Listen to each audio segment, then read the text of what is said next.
Amid allegations of political interference in the appointments of universities' vice-chancellors, CNN News18 has now spoken exclusively to Kerala's governor, Arif Mohammad Khan, who has dared the state to list at least one instance where he's done something that he's not supposed to do while being in office.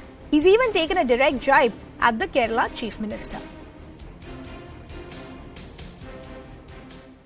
So a lot of, to and fro is happening between you and the Chief Minister. Yesterday in his speech, he has in fact said that the governor is trying to run a parallel government by himself. There is a parallel government that you are trying to run. He has made a serious allegation. Can he give any, can he substantiate it by one single example?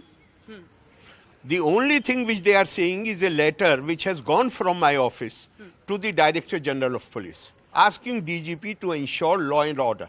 This is something which any ordinary citizen of India has a right to inform the police about. A major scam happened in Kerala. And the private secretary of the Chief Minister was found involved in it. Whether it is smuggling or it is bringing pressure on the Kannur University to appoint an underqualified relative. How many CPM leaders, their relatives, the controversies are there, their appointments have been made in the university. So I am wondering why everything ultimately leads to CM office. Let me also now bring in my colleague Sharon, who in fact had that conversation with the Kerala governor. Sharon, this war of words between the Kerala governor and the state government is not new. But I want to understand from you specifically as far as the allegations of him going beyond what his mandate was being in office, how is the governor defending himself?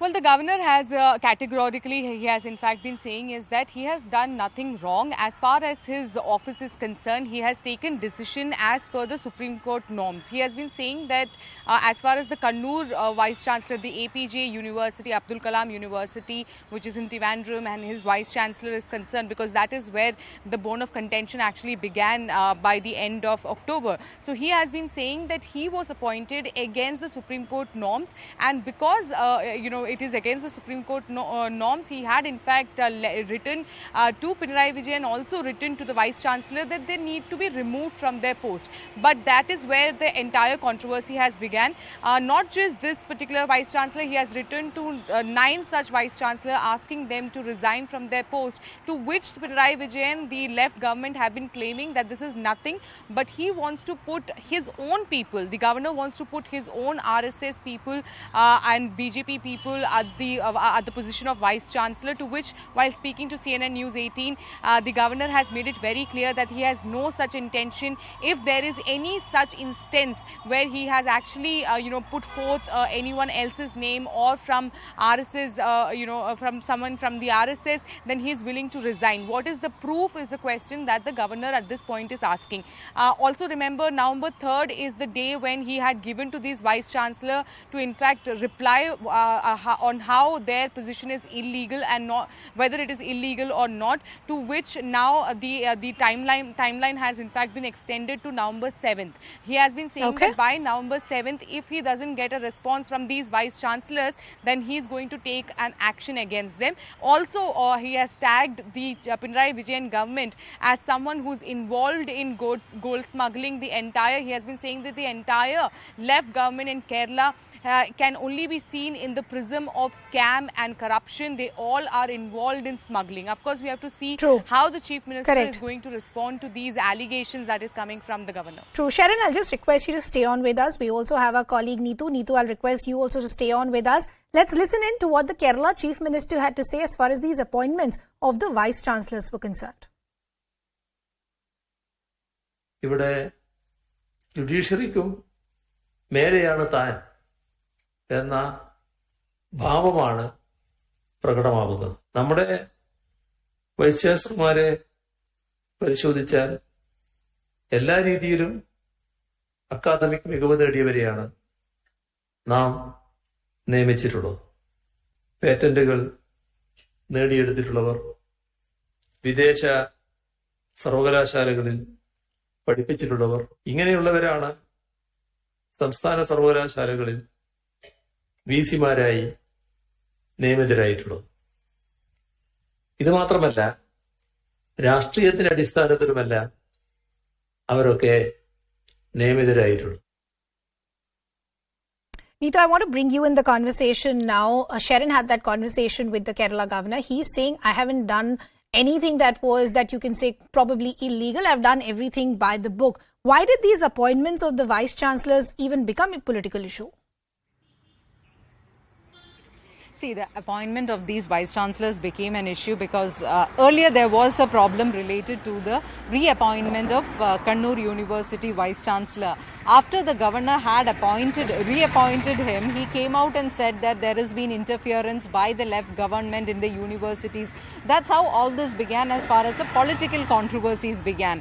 But right now, in October, what happened was the APJ Abdul Kalam Technological University, BC, there was a Supreme Court verdict against the Vice-Chancellor saying that her appointment was not according to the norm, so can no longer continue. So it's based on this Supreme Court verdict that the governor has now sent letters to 11 other university Vice-Chancellors saying that based on this Supreme Court order, y'all cannot continue in office.